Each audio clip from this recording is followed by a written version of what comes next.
Now, some presidential candidates have increased calls for police protection for presidential hopefuls ahead of the December 2020 polls. This comes at the back of assurances by government to deploy more than 200 police personnel to guard members of parliament until the end of the year. It follows the killing of Infansiman MP Eko Kwanza Hayford and reports of some legislators being attacked by armed robbers during their campaigns. But the presidential candidates say their lives are even at more risk and require police protection. One of them is independent presidential candidate Alfred Walker. His running mate has been speaking to us. And as I speak, and as we speak, we don't even have police protection, despite the fact that we've applied for it. How can we move around? And this is the country that we say that we want to deepen democracy. And so you see a lot of say, why is it that you've not gone to the regions? Why is it that you're not going to? We don't have the police protection yet. And now we have vigilantism bill. Are we supposed to use vigilantes? And so we do things as a nation as if we do not understand what we do. And that is why we know that it's time for us to change. We are not politicians. We are solution-oriented people that we've offered ourselves for the sake of our country to sacrifice whatever that we have for betterment. He said, let's not take care ourselves. The minister, the National Security Minister, Honorable Dapa, said that the grounds are not as serious. They know. I mean, if people can go to Takwan Shuayim to go and chase and maim the family member of the MP over there, are you saying that we are safe? And these political parties, they are destroying us. And I always tell people, because I'm meeting you and you are journalists, that is why I say, when we heard in 2019, Dr. Williams was saying that either NPP or NDC, if either of them wins this 2020 election, this nation will be in chaos. That video is there.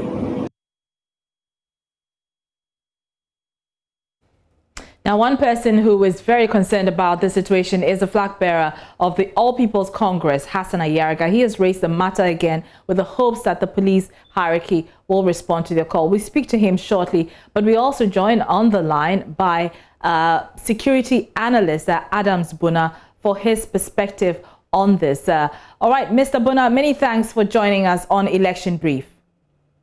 Thank you very much.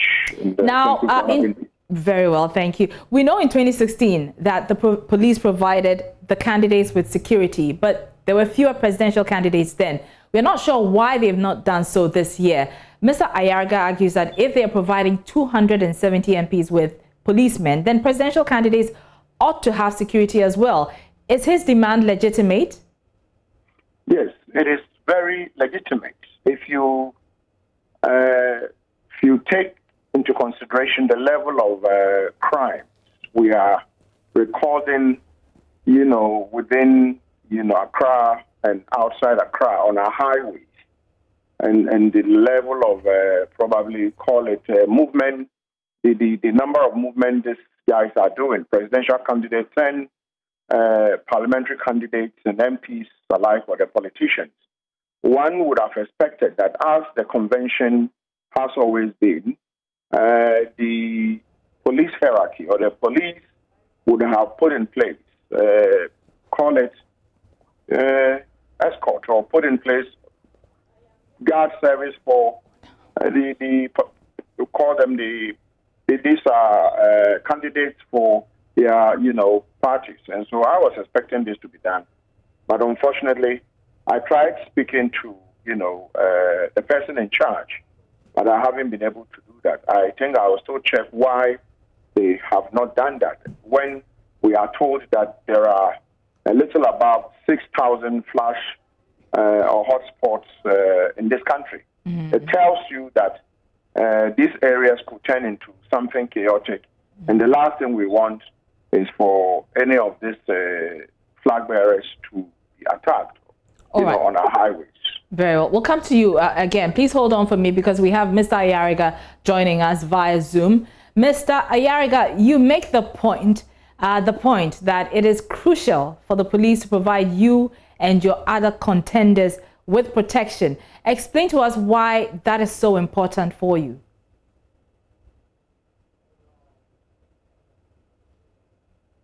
All right, we don't have Mr. Ayariga on the line. We'll try and reach him on the line. But Mr. Bona is on the line with us. He's still on the line. Mr. Bona, so given that, I mean, the police has been complaining about resource constraints as well as human resource constraints, do you think that it is practical for government or the state to provide these flag bearers, 11 of them, with personal security?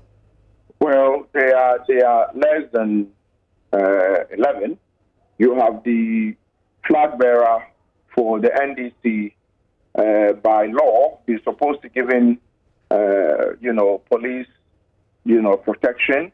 He has a dispatch right, and he has to be fully protected because he's an ex-president, and he is also standing. And so for him, he would not necessarily need a police protection or security protection. If you take the president himself, the state provides him security, even after the 7th of January.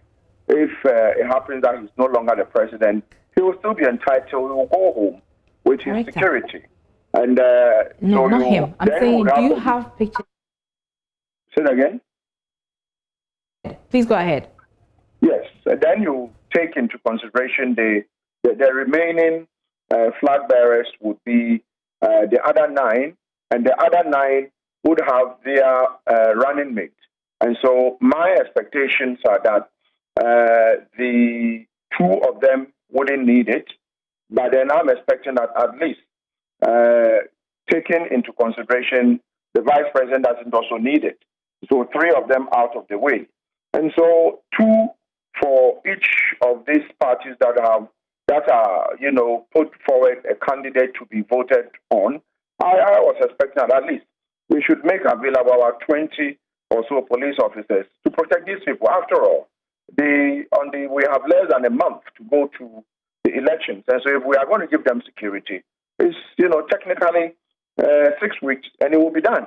And we are not expecting to have all of them getting elected on the same day and sworn into office the same day. But if anything happens to any of them, it's going to be a further dent on our records when it comes to being able to protect some of these people. In any case, if we are able to make available 200 or so police officers for MPs, and these MPs, some of them actually did say, because I am no longer contesting, or my party didn't put me forward to be voted on, I don't need security. It means that not all the 200 are going to be used by, certain MPs.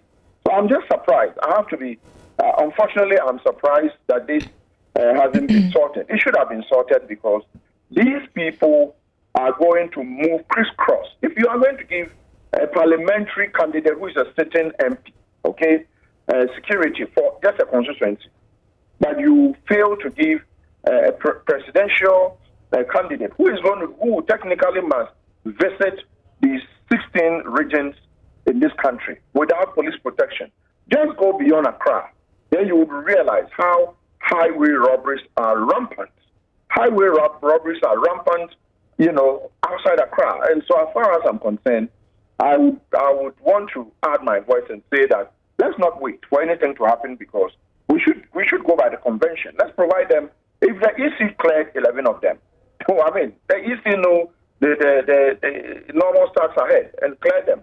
And so we should provide them security. After all, it's just for 6 weeks or, maximum 6 weeks or 4 weeks. Right. We are done. Right. Mr. Bona, I will come back to you on the issue of politicians and security. But we have Mr. Ayariga, Hassan Ayariga, who is flag bearer, presidential candidate of the APC, joining us via Zoom. Thanks for your time. I was making the point that you say that it is crucial for the police to provide you and your other colleagues with protection. And I'm asking, explain why that is so important.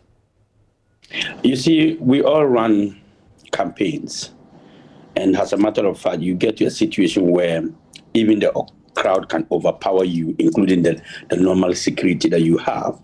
And then don't forget, we have media men with us. Some of us have our family and our children and the families of others who have joined us in the campaign trail. We can't be running a campaign without security. Sometimes we do campaign in the middle of the night, 10, 11, sometimes even up to 12 o'clock, depending on where we find ourselves at that particular point. I remember in 2012, I was attacked twice because we also carry money. Don't forget, if I have a convoy of more than 50 people and I'm even going to pay for their hotel bills, their per diem every day, I should have enough money with me to be able to do that. So if anybody should approach us with weapons, definitely we are going to stop and give out everything. And how sure are we that the person will even leave us or even spare our lives? So you cannot say we should run through these campaigns and not give us security to be able to do our campaigns. Right. Okay. Mm-hmm.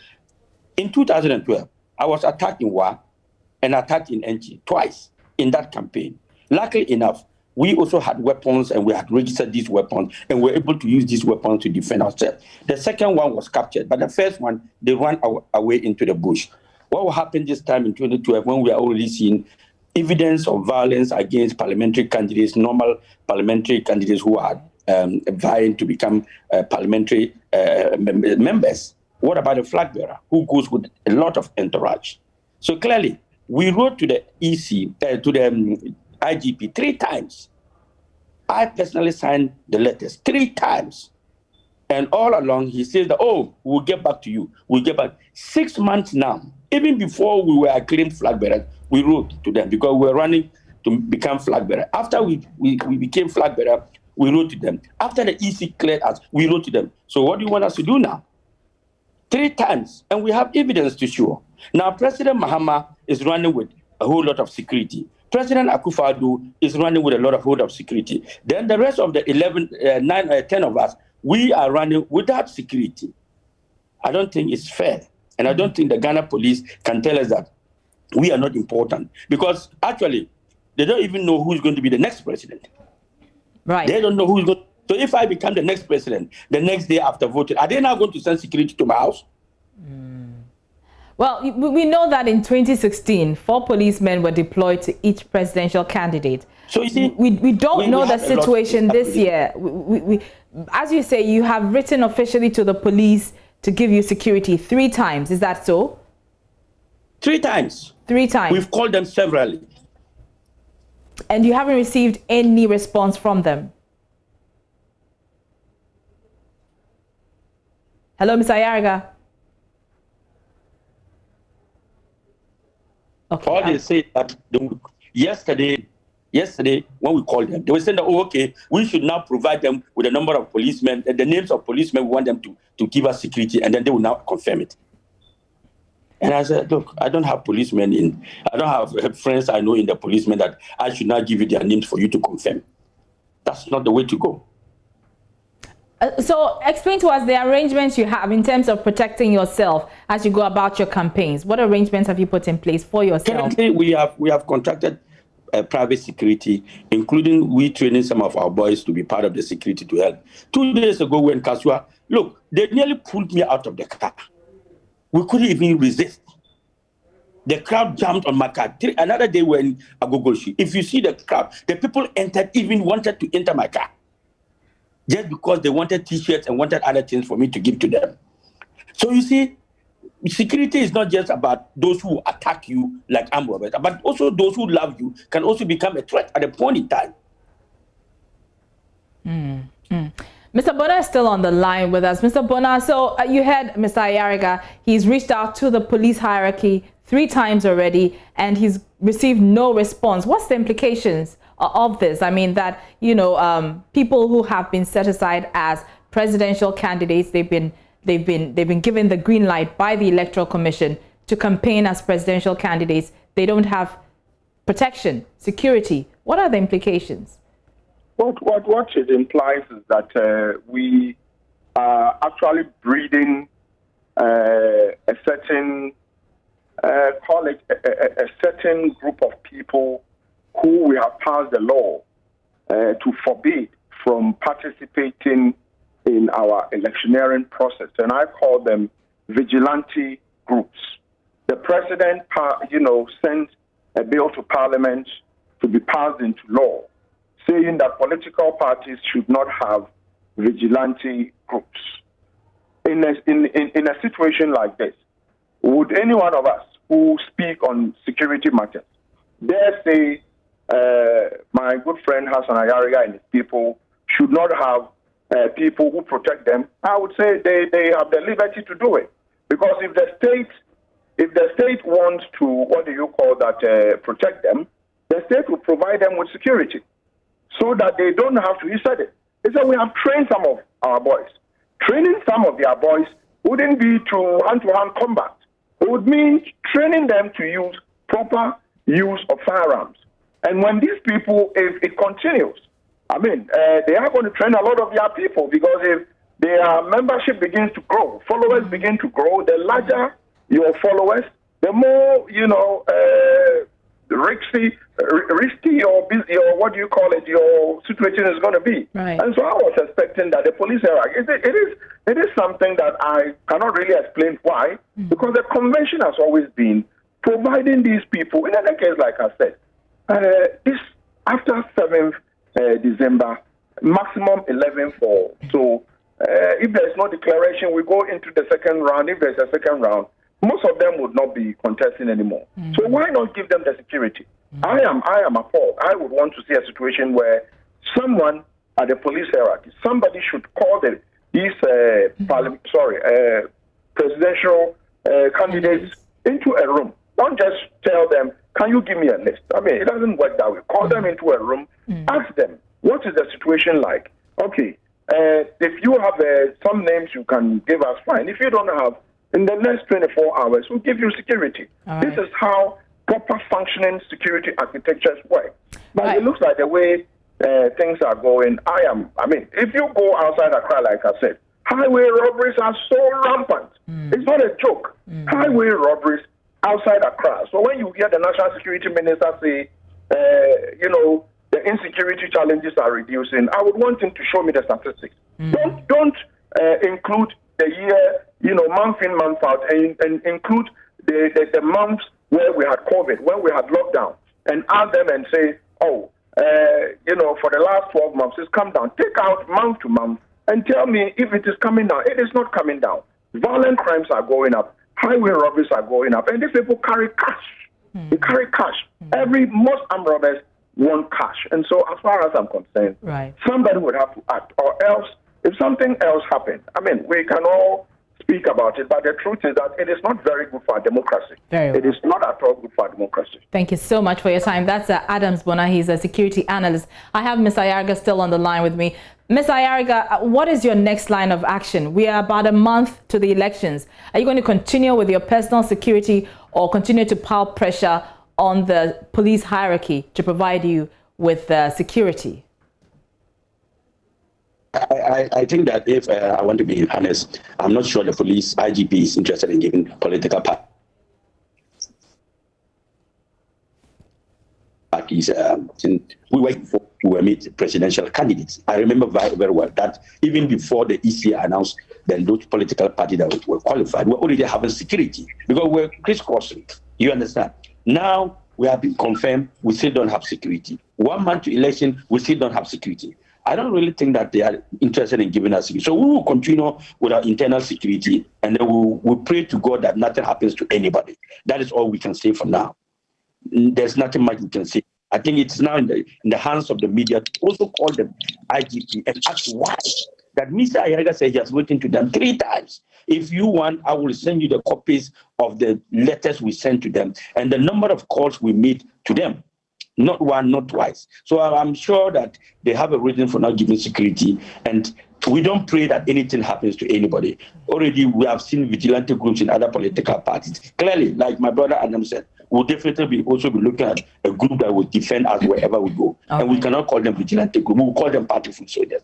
Very well. Thank you so much for your time. That's a presidential candidate of the APC, Hassan Ayariga there. I must put on record that we did reach out to the police, but they were unavailable for comment. But we will be keeping a keen eye on this particular story, even as it develops.